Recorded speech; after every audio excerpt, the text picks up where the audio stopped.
In this video, I wanted to talk about Linux vulnerabilities. Now, the first question you might ask yourself, why Linux? Well, there are a couple of reasons for this. Linux is the operating system by programmers for programmers. And one of the nice things about Linux is that it extracts the most performance from your hardware. So if you have older hardware, it runs well with Linux. If you have new hardware, it runs extremely well with Linux. So Linux is the perfect platform for doing exploit development, looking at vulnerabilities, and for most anything you want to do. It's very powerful, but at the same time, it's free. So you can't beat it for the price.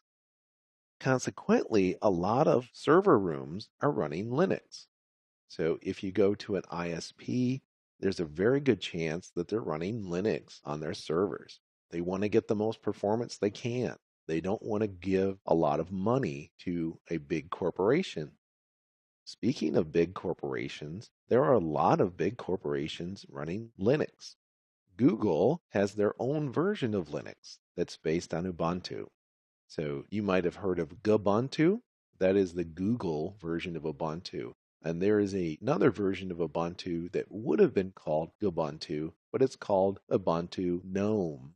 That's GNOME edition, so that you're not confused with Ubuntu. So what kind of vulnerabilities do we have in Linux? Well, just like every system, we have Stack Overflow vulnerabilities that are possible. However, this situation is a little bit harder than Windows to exploit.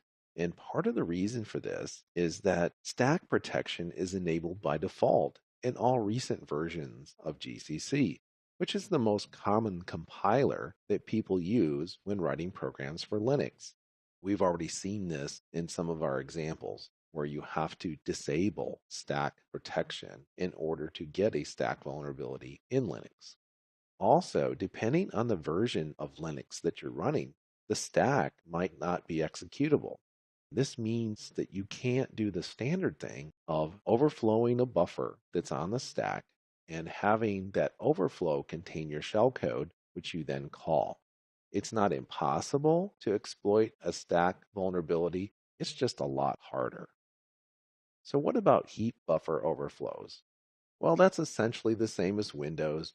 There are some minor differences. Windows uses one set of structures to store the various chunks of the heap that it's allocated, and Linux uses something different.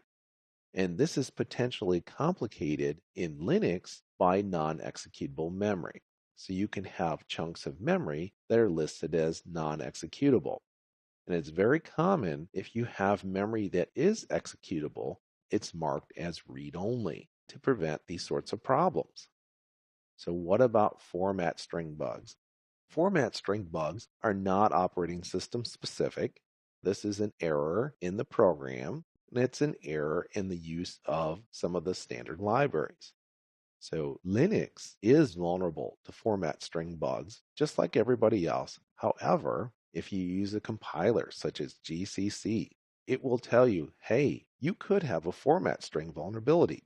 And you can even set your compiler flags so that warnings, just like that one, will turn into errors and your program will not build. Where are some other potential vulnerabilities in Linux? Well, the Linux kernel is not as small as it used to be.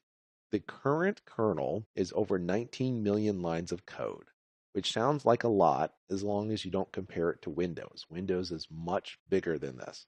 But the potential for bugs exists whenever you're talking about 19 million lines of code.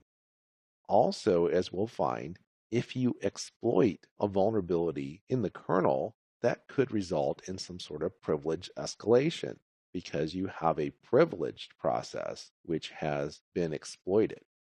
We'll also talk about some complications in exploiting flaws in the kernel as well. But it's certainly possible that there are flaws out there that have been undiscovered. You could be the first to discover what we would call a 0 day because it hasn't been published yet. And if you do discover such a vulnerability, naturally the responsible thing to do would be to contact the kernel maintainers and tell them about it. But we will talk about all of these issues in some future videos.